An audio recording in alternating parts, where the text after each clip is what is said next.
Shalom, shalom a todos. Que el Eterno los sea bendiciendo grandemente en este día y a través del estudio de la Torá. Bueno, vamos a iniciar con una brajá.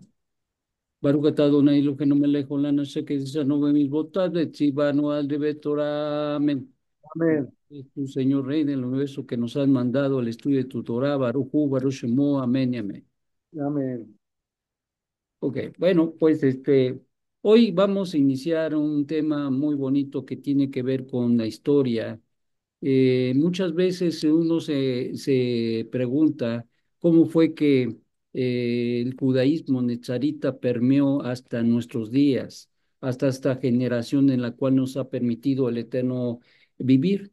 Y esto es importante conocerlo porque cuando tú hablas con las personas, cuando tú les compartes de tu fe, mucha gente dice, bueno, ¿y esto es novedoso? O de dónde sale? ¿O cómo sale? La gente conoce el libro de los Hechos, Geburot, para nosotros, y conoce, pero dentro de la teología que se maneja, a veces convenientemente para las religiones, como que el tema del judaísmo con Yeshua no tiene ya cabida, puesto que hay vacunas que ya se establecieron y que se han declarado que ya la ley ya no, ya pasó y que por lo tanto estamos viviendo en la época de la gracia. Entonces, esto de alguna manera descalifica todo aquello que nuestro maestro vivió y consecuentemente incluso los discípulos que nunca abandonaron precisamente el judaísmo. Entonces, eso es algo que nosotros debemos saber, conocer.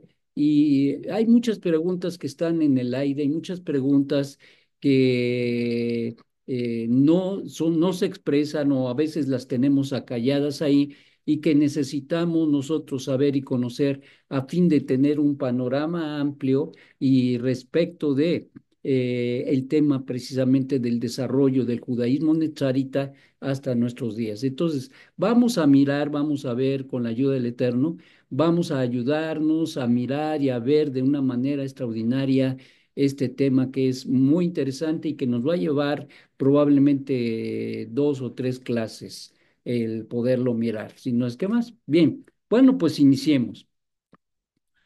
Una perspectiva histórica de la trascendencia del judaísmo netzarín a través de los siglos. Cuando la mayoría de los alcanzados con la verdad de Hashem, judíos que han terminado creyendo en el Mashiach de Yeshua, y los gentiles que han salido de las diferentes y diversas culturas, confrontan la verdad de Hashem, que Él es uno y único, y definen su fe en que Yeshua es el Mesías, creyendo a Elohim. Todos se preguntan qué pasó con los judíos que creyeron en Yeshua como Mashiach y todos aquellos como Cornelio que habrían iniciado un camino en la fe demandada por el cielo. ¿Dónde quedaron? ¿Qué pasó? ¿Cómo se desarrolló? Pareciera ser que los únicos que saben la conclusión de la historia de la fe en Jesús son las religiones, pero menos nosotros los mismos netzaritas. Ya que para nuestros tiempos solo encontramos el testimonio del judaísmo un judaísmo que ha pululado en el mundo, que aún creyendo en el Mashiach como uno de los principios de fe del mismo judaísmo, no vemos a Mashiach Yeshua en su teología, ni siendo anunciado o proclamado. Y sin embargo, encontramos en la mayoría de las religiones existentes cristianas que lo proclaman hasta como Dios. ¿Qué pasó? ¿Dónde quedó ese Mesías proclamado por sus shaliachim y los discípulos y Rab Shaul y todos aquellos discípulos que formaron la vanguardia de la proclama del Mashiach Yehudí? ¿Qué acaso hemos creído en solo una alucinación? ¿Cómo fue que la proclama del Mesías judío terminó en las religiones no judías? ¿Y cómo fue que este testimonio que Yeshua es el Mashiach ha logrado alcanzar nuestras generaciones y no se extinguió a pesar de la avalancha de teologías que han operado para aniquilarla? Todas estas preguntas y más se resuelven conociendo la historia, que desconocida para la mayoría ha envuelto a través de los siglos estas verdades convenientemente, dado que hay muchos intereses que son afectados y consecuentemente se evita a toda costa que la gente no solo tenga acceso a ella, sino que la tuerce para evitar que la gente sincera reconozca la verdad y que quede esclavo de la religión y aún del judaísmo que incluso pervierte las mismas escrituras para negar al Mashiach Yeshua. Por lo que nos daremos a la tarea de descubrir esa línea que en muchas ocasiones pareciera que se extinguió, que falleció, pero que la misma continuidad hasta el día de hoy nos da la certeza de que siempre hubo quien llevara a cuestas esta verdad para entregarla a la siguiente generación y así dejar la evidencia de la verdad que aunque muchas veces rechazada, no pudo quedar extinguida. Y es a través de estas clases que pretendemos entregarte estas verdades para que te hagan responsable para su entrega a las siguientes generaciones con la ayuda del cielo. Bien, desde la encomienda hasta el alcance a los gentiles. Después de que Kefa, de, después de la queda del Ribi Yeshua, eh, daría a sus discípulos la encomienda. Matay 28:19. Por tanto, hacer discípulos a todas las naciones, haciendo tevilá en mi nombre. Por tanto, hacer discípulos a todas las naciones, haciendo tevilá en mi nombre. Existe un manuscrito antiguo que omite la fórmula trinitaria de Mateo 28:19 y se trata del Códice Siniático en el siglo IV en su versión original antes de correcciones posteriores. ¿Esto qué significa? Significa que fue alterado el texto original de Mateo 28:19 para que dijera en el nombre del Padre, del Hijo y del Espíritu Santo. No así en el manuscrito más antiguo que encontramos precisamente en el códice siniático, encontramos que no está esta fórmula trinitaria, sino solamente Tevilá en mi nombre. Por lo tanto, nosotros los discípulos de Yeshua mantenemos esta línea porque más que esto nos llevaría indudablemente a Bodazará, es decir, a la idolatría. La versión más antigua entonces de Mateo 28:19 en el siniático y citas de incluso de Eusebio sugieren que el mandato de bautizar era en el nombre de Yeshua, no en la fórmula trinitaria. Esto coincide con la práctica de la comunidad primitiva reflejada en hechos.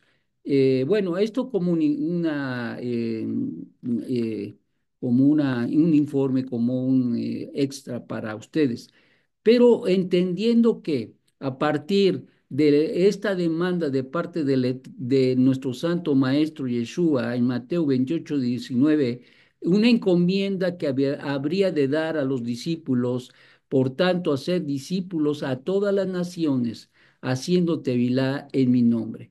Esto era y sería la consigna de los Shalejín y los Talmidín de Yeshua a través de las generaciones, aun cuando aparentemente no hubo un impacto fuerte, hubo elementos que se permitieron para evitar la inmunidad de los discípulos para cumplir con su encomienda, es decir, hubo obstáculos, por lo que después de la ascensión del Mashiach y su ocultamiento y el arribo del Ruach HaKodesh en Hechos 2, los Yehudim, creyentes en Mashiach, Yeshua, continuaron participando en todas las actividades del templo como testifica Geburot, Hechos de los Talmid, dado que nunca dejaron de ser judíos ni de practicar el judaísmo como lo hiciera el mismo Ribi, lo que les definió y los llevó a realizar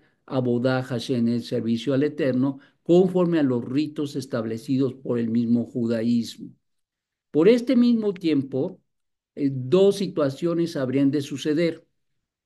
Número uno, reinterpretarían toda la cultura, las prácticas y las costumbres y las mismas escrituras judías o a raíz del ministerio del Mashiach y bajo la dirección del Ruach HaKodesh.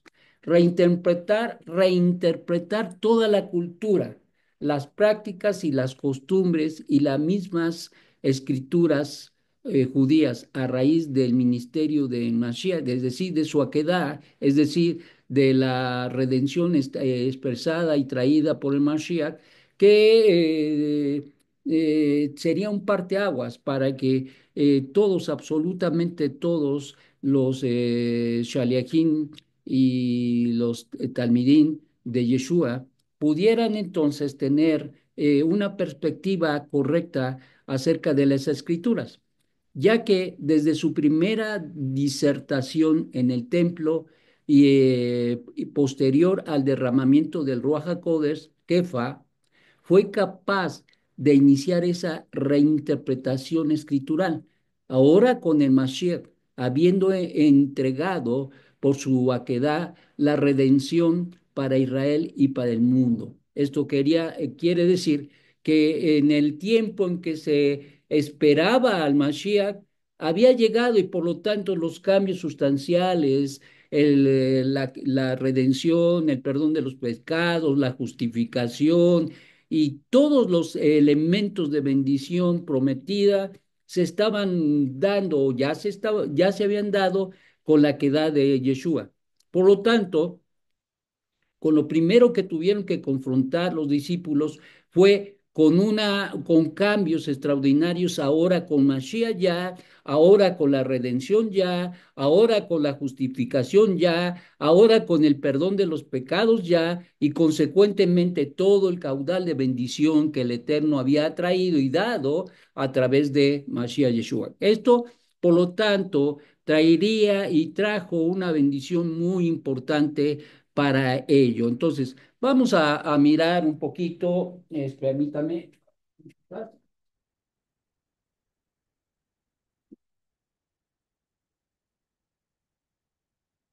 en Geburot, en Geburot 1:8, para hacer referencia y empezarnos a situar, vamos a ver, dice así, Hechos 1:8, dice así.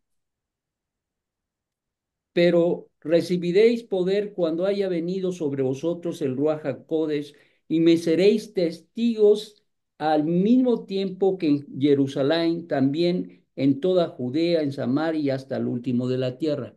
Este evento tan extraordinario de la quedad de Mashiach Yeshua, su muerte, su sepultura, su resurrección y ahora su elevación y su ocultamiento, tiene como gran reto el poder llevar este conocimiento no solamente a los judíos, en Judea, en Samaria, sino a todo el mundo. Por lo tanto, ellos tendrían que entender las escrituras proféticas, incluso dadas por los mismos profetas judíos, para que pudieran hacer mirar la teología que pretendía esperar a Mashiach ahora como algo cumplido y hecho, y por lo tanto esto traería cambios sustanciales en la forma de mirar las escrituras. No porque las escrituras se habrían de cambiar, no, no, no, no, no. las escrituras siguen siendo vigentes y están igual y no hay ningún problema. Lo que se va a mirar de una manera diferente es la interpretación de las mismas. Es decir, no es lo mismo interpretar las escrituras sin Yeshua, es decir, esperando al Mashiach, y otra muy diferente, interpretar las escrituras habiendo ya establecido la redención Hashem por medio de Yeshua HaMashiach. Luego entonces, esto tendría que cambiar, como en tal hecho, incluso la promesa que había hecho el Padre, que habría de dar a cada uno el Ruach HaKodesh. Y esto se estableció, y entonces se tendría que retomar todo este conocimiento y hacerlo parte de su vida. La gente habría de aprender cómo lidiar con esta bendición tan grande como es que el Ruach HaKodesh estuviera a la vida de cada una, y tendrían que aprender cómo mantener al Ruach HaKodesh en una condición de Kedushá, y por lo tanto se necesitaba todo ese conocimiento que los Talmidín y los Shalachim habrían de traer y poner sobre la mesa para que el judaísmo que esperaba a Yeshua y que ya había llegado y que ahora se le expresaba y se le decía que el Eterno ya había cumplido con esa promesa hecha por los profetas, ahora tendría que aprender, como se diría cuando tú te compras unos zapatos nuevos, tendrías que calzarlos y vivir con ellos caminando y experimentar ese cambio de calzado. En este caso, nosotros, todos los que hemos conocido, y no lo mismo vivir sin el Mesías, sin redención, sin pacto, sin promesas, sin justificación, sin salvación, sin perdón de pecados, ahora vivir con esa gran bendición de tener todo esto a nuestro alcance y en nuestra vida. Y por lo tanto, el mismo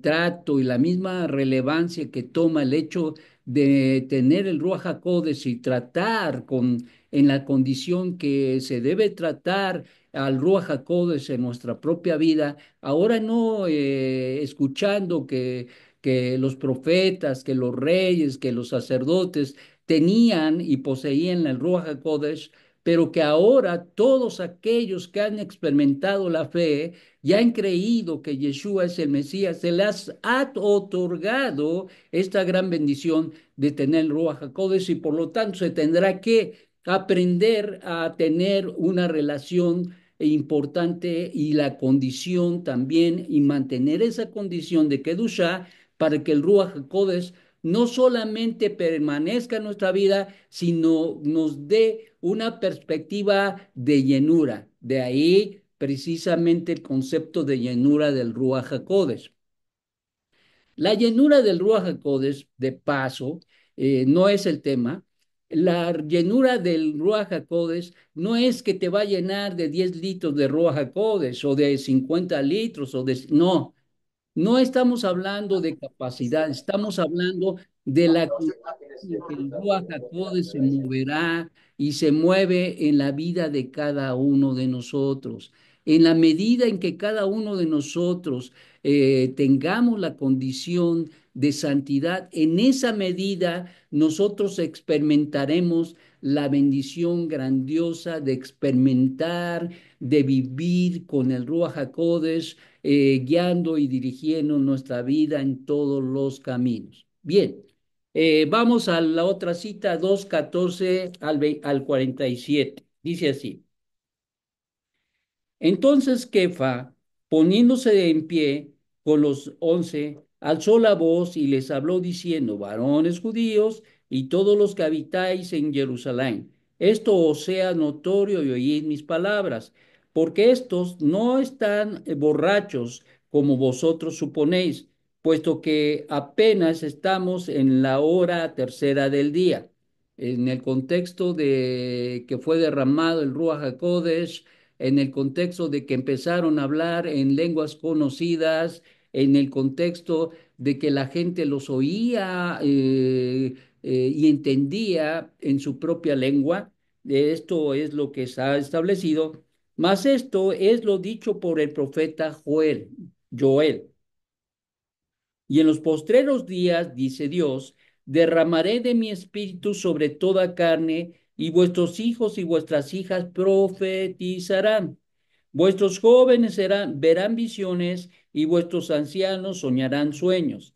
Y de cierto sobre mis siervos y sobre mis siervas en aquellos días derramaré de mi espíritu y profetizará. Esto es algo muy importante que no nos toca en el tema, pero estamos viendo que ahora, ¿por qué es que se tenía que entender y comprender las escrituras e incluso interpretar las escrituras de otra manera? Porque una cosa es vivir sin Ruach y otra cosa muy diferente es vivir con el Ruach. Por lo tanto, se necesitaba la instrucción adecuada para poder conocer y entender esta realidad en la vida de todo aquel que tiene un pacto con Hashem.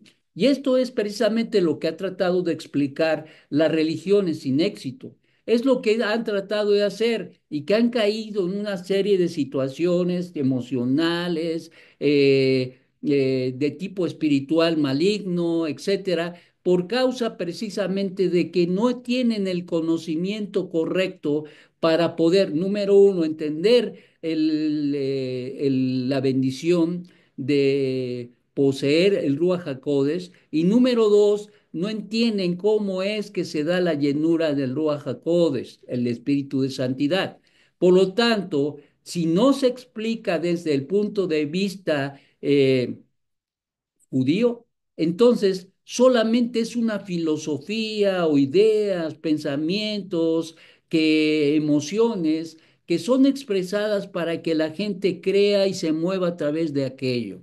Entonces eso es muy, muy delicado, y por cierto, nos tocó a nosotros, antes de conocer el judaísmo, vivir todo esto, y sabemos que es una cosa muy tremenda. Por lo tanto, es importante que nosotros entendamos cómo fue que el Eterno, quien es bendito, le dio todo el caudal ahora de entender y de comprender las escrituras desde el punto de vista de Mashiach ya muerto, resucitado, muerto, sepultado, resucitado y ahora ascendido al cielo.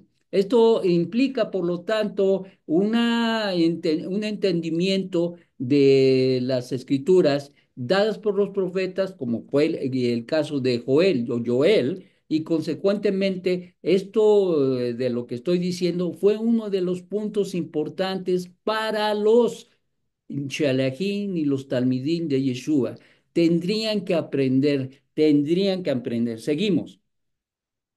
Y daré prodigios arriba en el cielo y señales abajo en la tierra, sangre y fuego, vapor, humo. El sol se convertirá en tinieblas y la luna en sangre, antes de que venga el día de Adonai. El día de Adonai, dentro de las escrituras, asume y habla precisamente del día de juicio de parte del Eterno a el mundo, a el mundo. Esto va, pero como que ni pedido, el mundo está en un colapso terrible. A lo bueno le dicen malo y a lo malo le dicen bueno, y estamos viviendo tiempos que mucha gente no se da cuenta, pero estamos viviendo tiempos muy, pero muy peligrosos, terribles, eh, llenos de iniquidad y de maldad,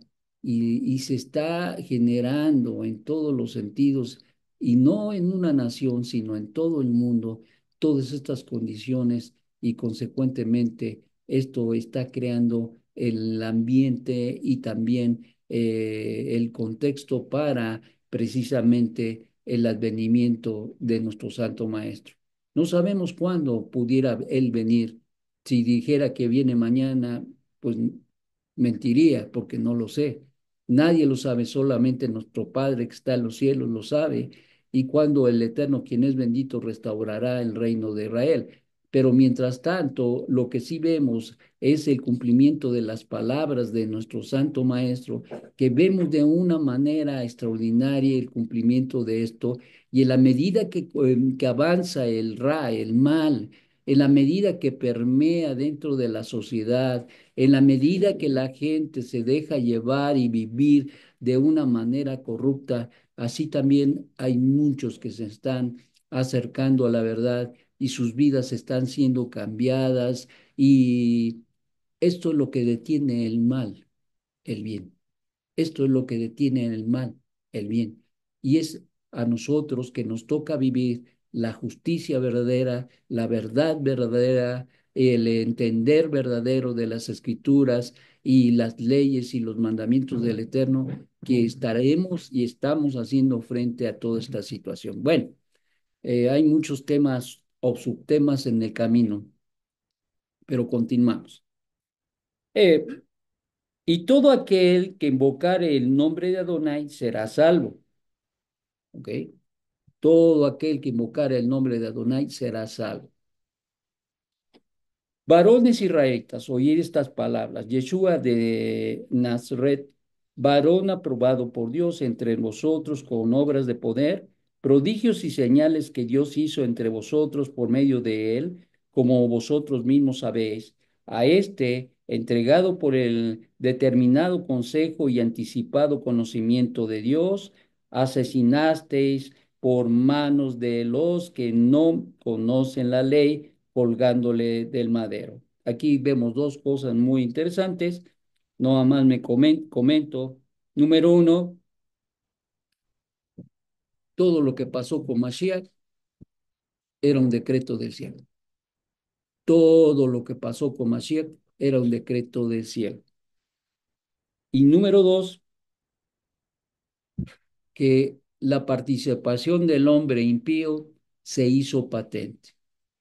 Que los hombres causaron la muerte, sí, pero era un plan de Dios que Yeshua falleciera, muriera en manos de gente impía, como dice, colgándolo de un madero, al cual Dios levantó sueltos los dolores de la muerte, por cuando era imposible que fuese retenido por ella. Esto es algo importante porque, bueno, ¿por qué no fue retenido? Y estoy parándome en temas muy interesantes. ¿Por qué fue que no pudo ser retenido por la muerte? Por una cosa muy importante. Él era justo, él era justo. Y por lo tanto la muerte no podía retenerlo en el sepulcro, en el que ver. No lo podía retener.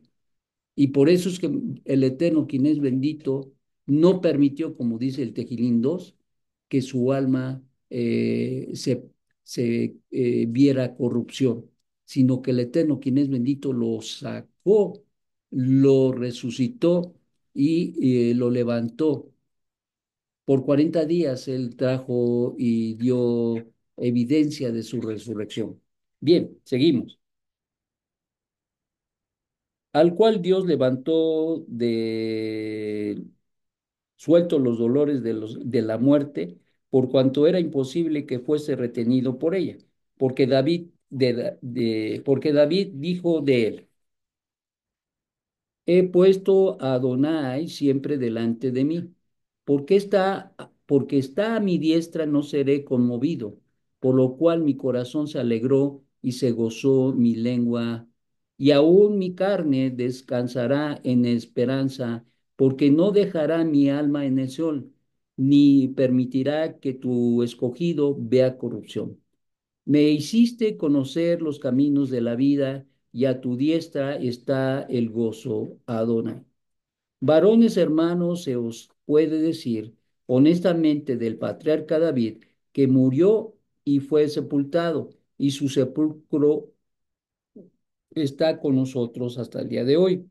Pero siendo profeta y sabiendo que Dios prometió con juramento que haría sentarse en su trono a su descendiente, anticipándolo, habló de la resurrección de Mashiach, que su alma no fue dejada en el Seol, ni su cuerpo físico, biocorrupción. A este Yeshua resucitó Dios, de lo cual todos nosotros somos testigos. Así que, exaltado a la diestra de Dios y habiendo recibido del Padre la promesa de la Rúa Jacodes, derramó esto que vosotros veis y oís.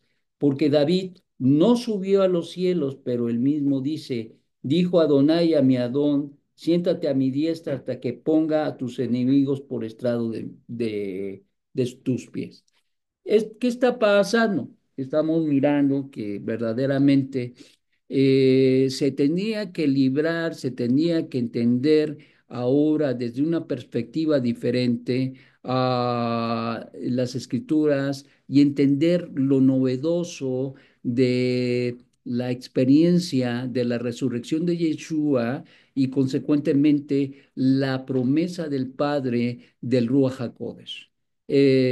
Incluso nuestro Santo Maestro diría que recordara que el Eterno, quien es bendito, habría prometido esto, el Ruach HaKodesh. Y esto es muy importante y esto causaría y causa precisamente situaciones que se tienen que ventilar en el conocimiento y el entendimiento de la interpretación ahora de las escrituras, ahora con Yeshua, ahora con el Ruach HaKodesh, como dice, y Él os guiará a toda verdad. Es decir, ahora no va a ser invento de nadie, sino todos los que aquellos que le creemos a Hashem y que hemos creído que Yeshua es el Mesías, el Eterno nos ha dotado del Ruach HaKodesh y por eso la importancia de poder estudiar la Torá, porque en la medida que tú estudias y aprendes Torá, en esa medida tú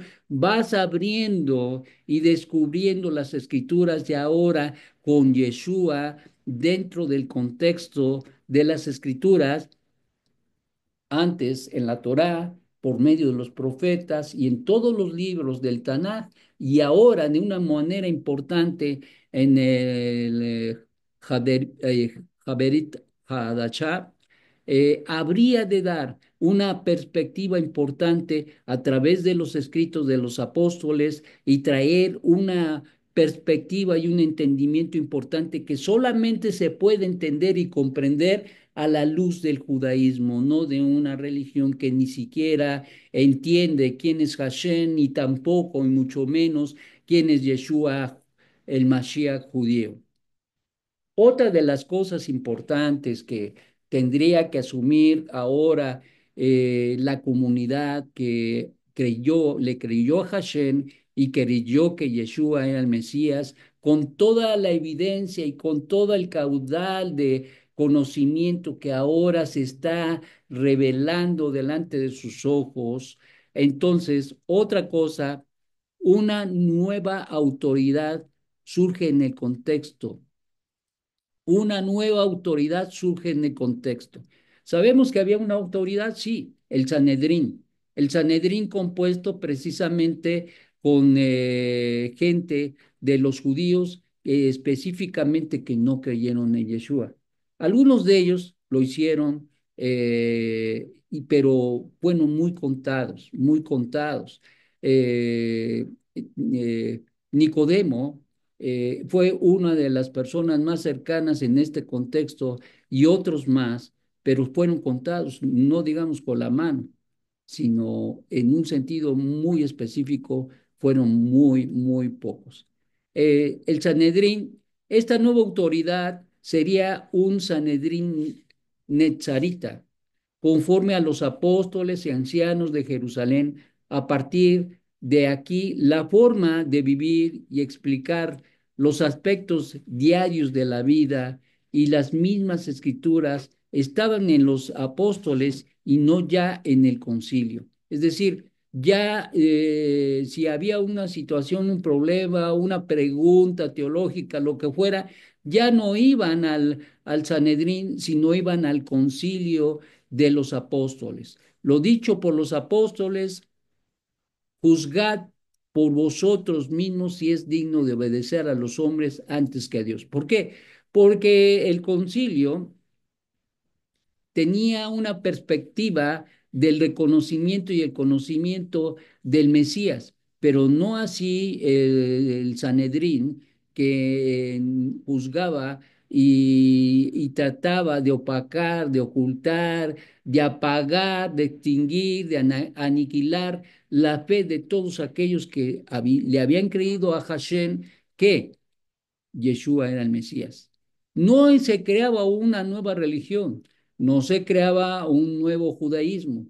Era el mismo judaísmo de Moshe, pero ahora con una perspectiva diferente, es decir, a la vista de entender y comprender que Yeshua es el Mesías y que ya había venido y que había muerto, que había sido sepultado y que había resucitado de entre los muertos. Por lo tanto, esto tendría que traer cambios sustanciales dentro de la perspectiva del judaísmo, ciertamente, no como si fuera algo que quién sabe dónde surgió, sino como algo que fue cumplimiento de la promesa de Hashem y por lo tanto se tendría que asumir, en otras palabras, se tendría que digerir toda esta bendición, todo este contexto, porque voy a decir, si en el judaísmo es riquísimo, pero riquísimo, porque la palabra es de Hashem, no es de un hombre. Por lo tanto, el mismo cumplimiento de la palabra, el mismo cumplimiento de las escrituras, de la Torá, de los profetas, de todo el Tanakh, se haría patente precisamente con la dignidad que tuvo lugar con el advenimiento de Mashiach Yeshua. Y por lo tanto, eso se tendría que librar de una manera importante. ¿Y qué pasó?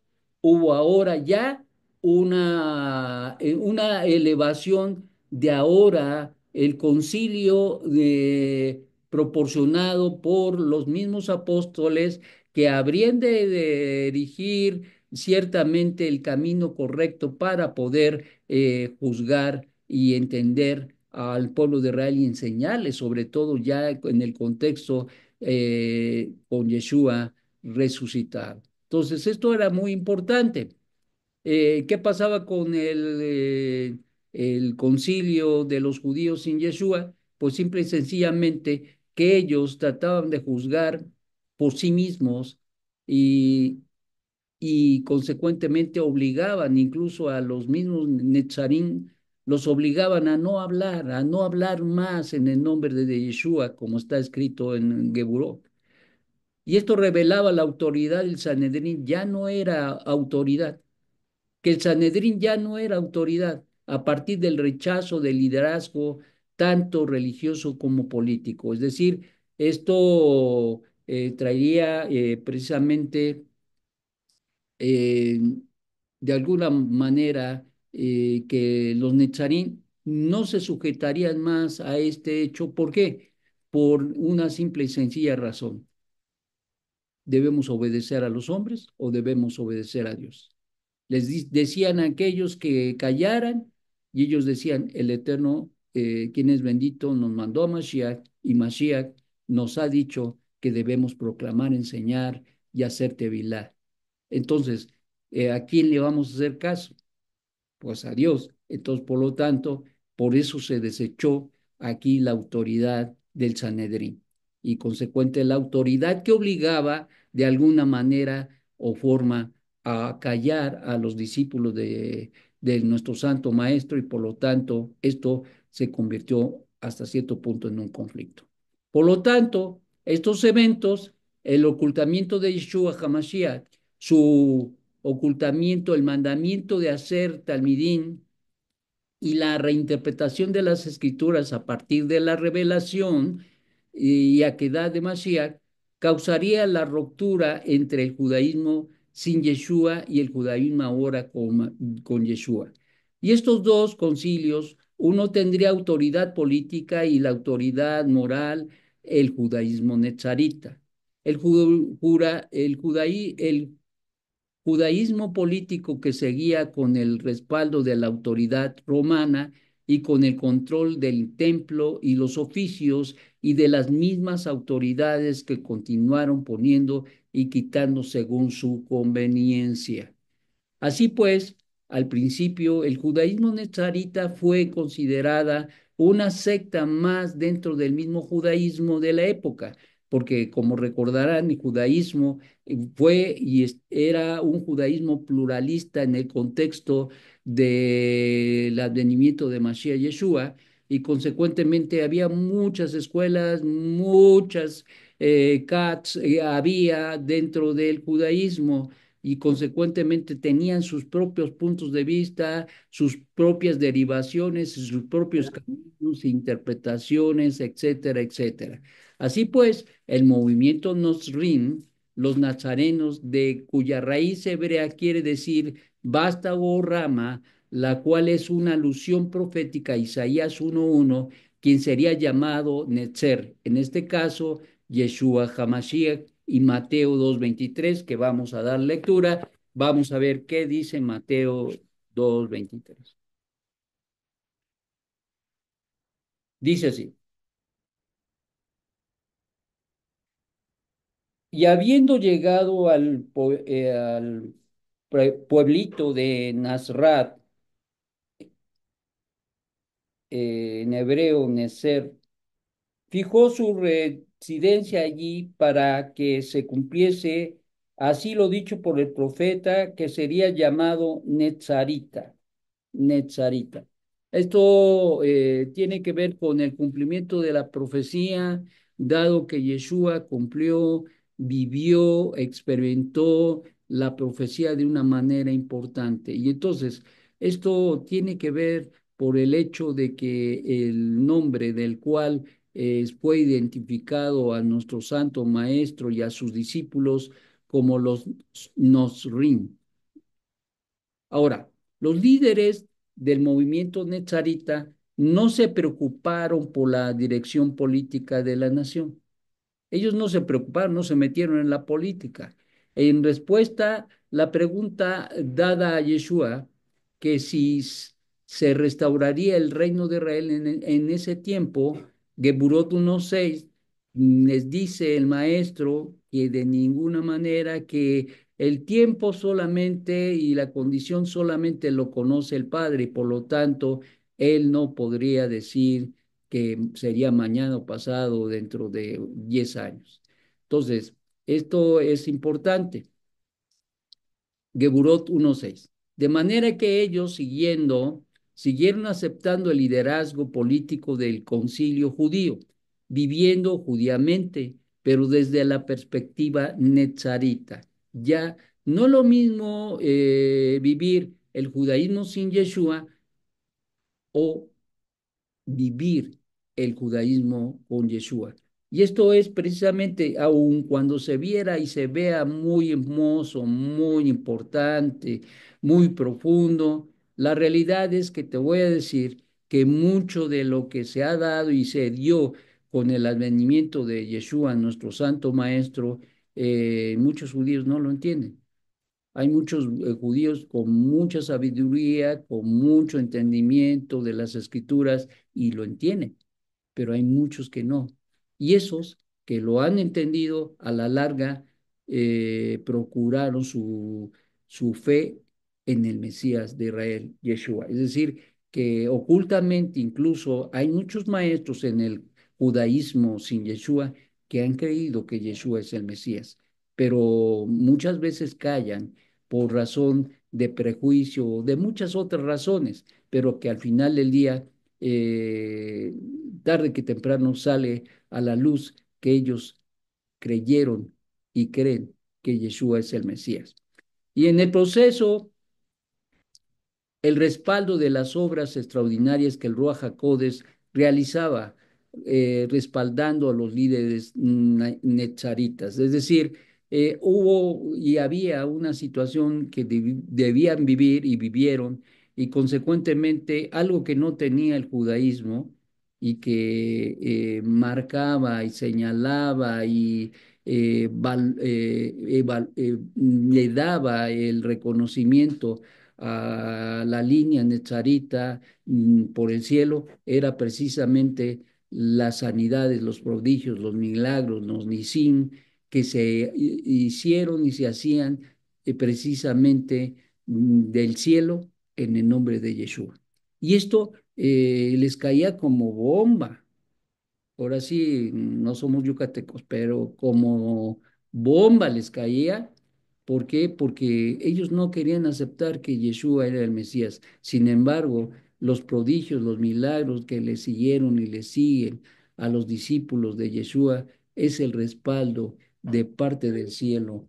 Y por eso es que nosotros no tenemos temor de orar por una persona y declarar la palabra sabiéndola y conociéndola de una manera importante, porque sabemos que el Eterno trae muchos nisim, muchos milagros, muchos prodigios, para que se afirme la fe del pueblo y para que muchos otros reconozcan que verdaderamente el Eterno tiene algo muy especial en Yeshua HaMashiach, en Yeshua HaMashiach, no en Jesús, en Yeshua HaMashiach.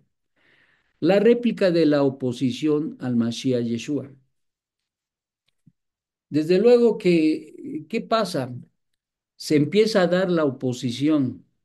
Desde el tiempo del mismo Mashiach había oposición, ustedes lo saben, y ahora, después de su ocultamiento y la entrega de la responsabilidad de llevar a cabo la obra que les entregó a llevar a cabo, llevar y entregar el conocimiento de la redención y del conocimiento del único Dios verdadero a los gentiles y consecuentemente que creyeran en el Mesías enviado por él.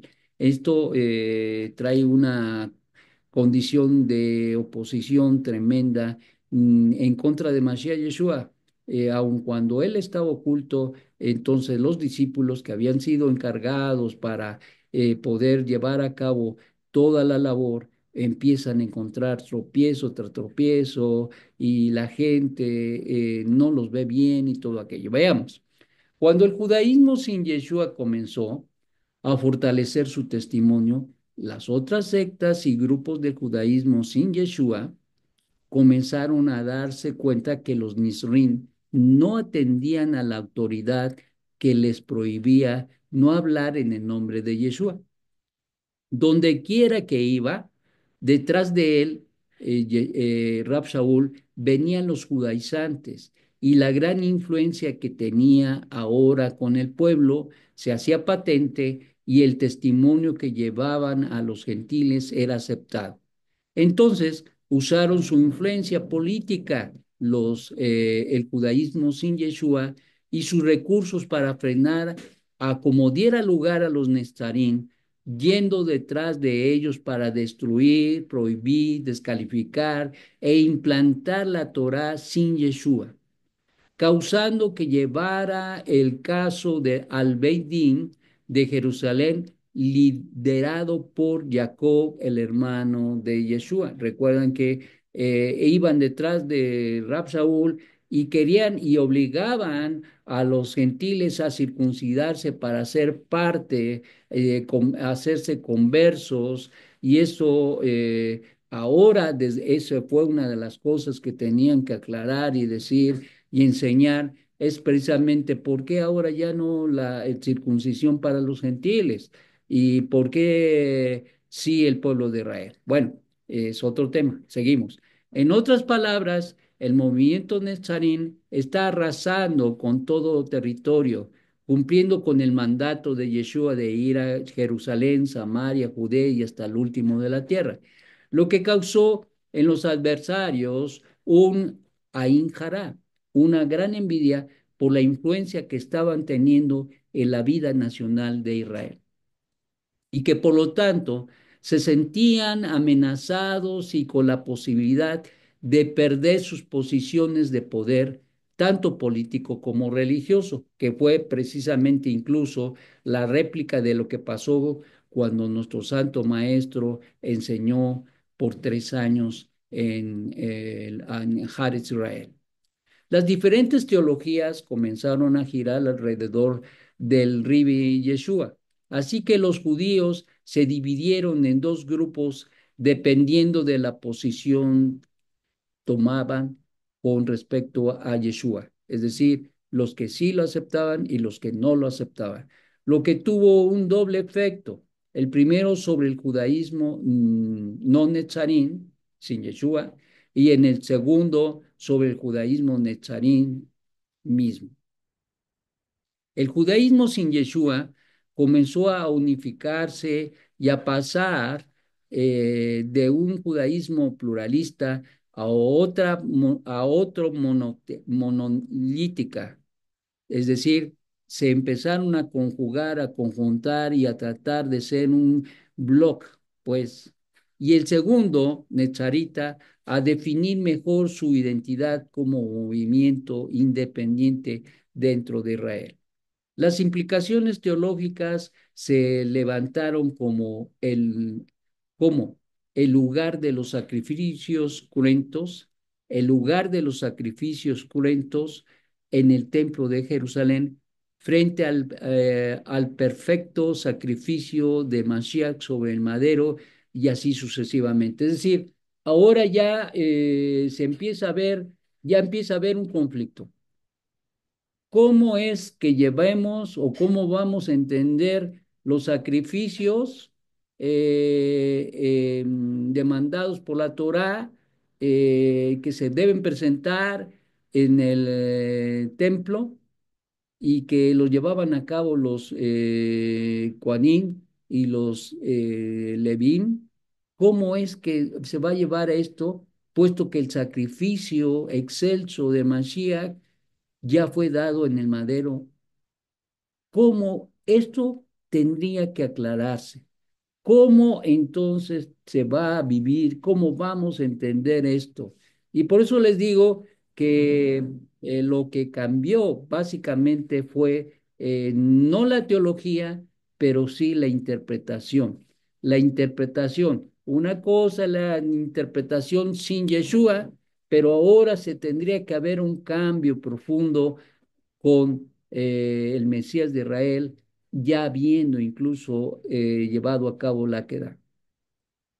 Otro hecho importante tenía que ver con el ejercicio de la autoridad moral y espiritual sobre el pueblo. Así que a partir de Yeshua, los shalejín y seguidores comienzan a interpretar las escrituras a partir del consejo de los shalejín, que empiezan a interpretar las escrituras a partir del consejo de los shalejín. Es decir, los apóstoles ahora están elucidando y dando a conocer cómo se tiene que interpretar las escrituras a la luz de Yeshua HaMashiach, ya en el contexto histórico y en el cumplimiento de la queda, y no ya la interpretación de los judíos no nezaritas. Entonces, dos interpretaciones y habría como consecuencia un conflicto.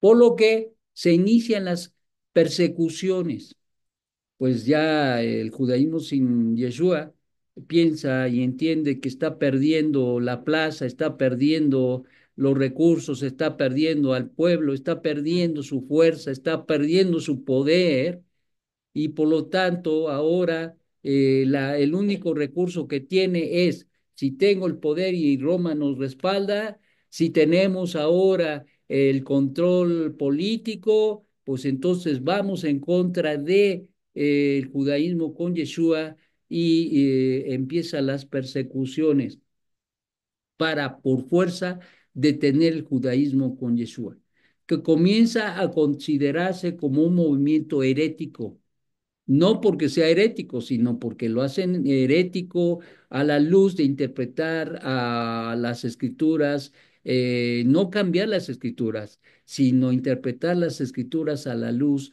de el advenimiento de Yeshua, el Mesías. Consecuentemente, lo empiezan a ver y lo empiezan a criticar y lo empiezan a tildar de un movimiento herético dentro del judaísmo. Por lo que el concilio judío comienza a castigar y a perseguir a los netzarín por la autoridad que sustentada, apoyada y respaldada por Roma. Amén. Bien, pues en resumen, los netzaritas tendrían que confrontar cambios sustanciales. Creerle a Dios no es cualquier cosa. Creerle a Dios es estar dispuesto a llegar hasta el fin, a sufrir si es necesario lo que se tenga que sufrir por causa del nombre de Yeshua. Algunos de nosotros, aunque no hemos sido maltratados, muchos hemos perdido la relación familiar, precisamente, como dice el salmista, aunque mi padre y mi madre me rechacen, no me acepte, tú, Hashem, has tomado mi vida. Entonces, esto es algo muy importante.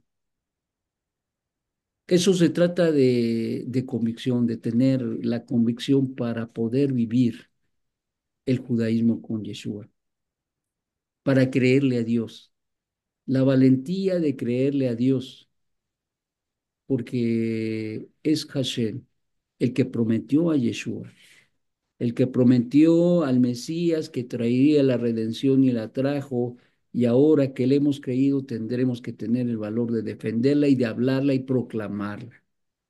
Esto no ha cambiado, sigue en el camino. Ha habido y habrá muchas dificultades. Los Shaliachim y los Talmidín de Yeshua tuvieron que experimentar muchas cosas y como vamos a ver en el futuro inmediato, miraremos cómo se sigue desarrollando esta eh, eh, influencia y esta línea de la fe en Hashem y en Yeshua, que en muchas ocasiones históricas parece ser como que se pierde, como que se diluye, como que no existe. Pero la prueba de la existencia de ella es que tú y yo hemos creído al Eterno que Yeshua es el Mesías. Y entonces, con esto podemos entender que esa línea no se disolvió, porque ¿cómo es que nosotros sabemos esto y entendemos esto y hemos creído que Yeshua es el Mesías de Israel? Esto es una evidencia de la existencia y de la consistencia del Eterno, quien es bendito, obrando en su plan, porque Él lo ha permitido así. Bueno, hasta aquí hoy la clase. Vamos a continuar. Está súper interesante, muy interesante, porque vamos a ir descubriendo muchas cosas que nos preguntábamos que no nos podíamos contestar. Que el Eterno, quien es bendito, bendiga grandemente a la casa de Israel y a todos aquellos que le hemos creído que Yeshua es el Mesías. Amén. Amén. Bueno, mis amados, que tengan una magnífica noche y que tengan un descanso muy hermoso. Bendiciones para todos y nos da mucho gusto tenerlos a todos escuchando y aprendiendo Torah. Y como les decía, este va a ser un tema histórico. Hay muchos subtemas, no me puedo meter en los subtemas o los temas que vamos viendo en el camino por razón de que si no, entonces nunca voy a llegar, nunca vamos a terminar el tema, que es precisamente la historicidad del judaísmo netzario. ¿Ok? Bien, pues que el Eterno les dé mucha, mucha barajá y mucha shalom. Que sus casas estén llenos de esa paz y que puedan disfrutar de esa paz con el Eterno, quien es bendito. Cuídense mucho. Amén. Amén, amados Rosh. Toda hermanos. Paz de Jesús. Amén. Shalom, Shalom, amén. Laila shalom, Tov, Laila Tov. Shabbat Hola a Dale a todos. todos, a todos. Shalom, Toda Rosh, shalom, toda shalom, Rosh, Shabbat. Shalom, shalom. shalom. Shalom, shalom. Shalom.